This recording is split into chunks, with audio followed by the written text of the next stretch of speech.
కొన్ని వందల ఏళ్ల క్రితం రామప్ప ఆలయంలోని శిల్ప కళాకృతులు ఆ రోజు అమరశిల్పి మన జాయప నృత్తరత్నావళి అనే లక్షణ గ్రంథాన్ని రాసి ఆ పేరిణి నాట్య విన్యాసాల్ని బొమ్మలుగా చెక్కితే నటరాజ రామకృష్ణ గారు మన వరంగల్లోని రామప్ప గుడిని ఆధారంగా చేసుకొని కళా ప్రపంచానికి అందించిన కళారూపమే పేరిణి.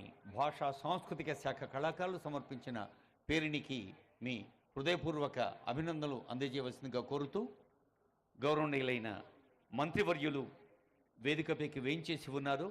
ఆనరబుల్ మినిస్టర్స్, అలాగే ప్రజాసేవా రంగంలో దశాబ్దాలుగా సేవలు అందిస్తున్న పెద్దలు, ప్రజాప్రతినిధులు, ఒపీనియన్ లీడర్స్ ఎందరో ఉన్నారు వేదిక పైన.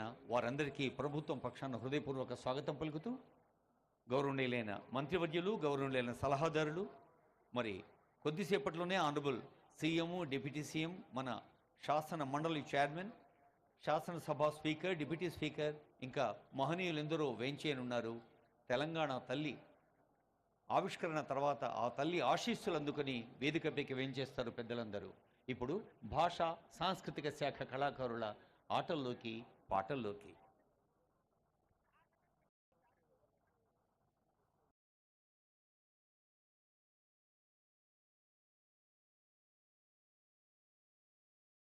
ఎలక్షన్ కమిషనర్ గారు, విజిలెన్స్ కమిషనర్ గారు, మెట్రో రైల్ ఎండి గారు, అలాగే సెక్రటేరియట్ అధికారులు, సిబ్బంది, ముఖ్యంగా ప్రెస్, ఎలక్ట్రానిక్ మీడియా అందరికీ హృదయపూర్వక స్వాగతం పలుకుతుంది ఈ వేదిక.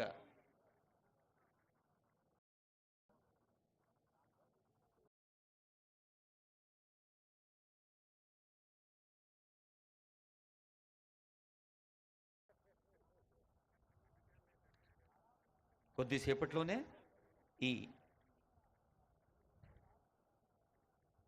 విజయోత్సవాల్లోని ప్రధానమైన సందర్భం నా తెలంగాణ కోటి రత్నాల వీణ అన్న దాశరథి మాటను గుర్తు చేసుకుంటూ, నా తెలంగాణ కోటి రత్నాల వీణ, నా తెలంగాణ తల్లి కంజాతవల్లి అని సగర్వంగా చాటి చెప్పిన మహాకవి దాశరథి 4 కోట్ల తెలంగాణ బిడ్డలకు నిత్య స్మరణీయులు.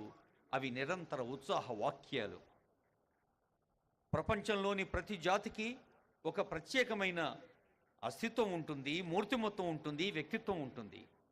సాంస్కృతికంగా, భౌగోళికంగా, సామాజికంగా, ఆచార వ్యవహారాల పరంగా ఏ జాతి నేపథ్యం ఆ జాతికి ప్రత్యేకం.